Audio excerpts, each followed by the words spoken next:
Ako po si Raylita Alfonso. Ngayon po ay gagawa tayo ng banana split. Gagamit ako ng dalawang klase ng ice cream, vanilla at caramel. And then sa topping po, caramel toppings, cherry, rainbow crunchy, cool whipped cream, banana, tsaka po yung container natin, at ice cream scoop. So, ang gagawin po natin, magpipil tayo ng banana.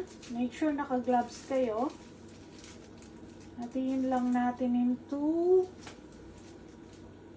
half.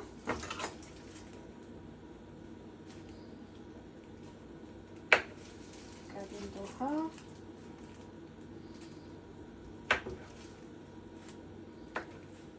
Cut into half.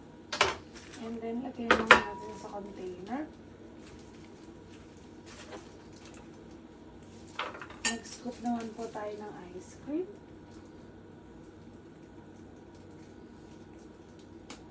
Depende sa inyo, pwede kayong gumamit ng strawberry or ice cream flavor na gusto nyo. Yan. And then, whipped cream.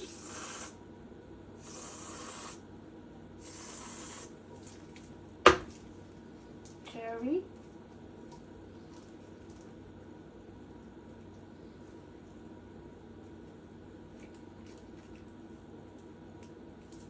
And then sprinkles.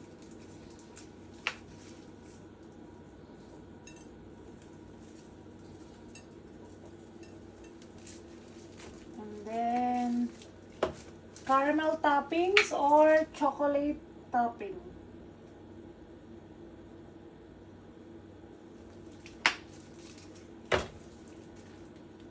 Serve.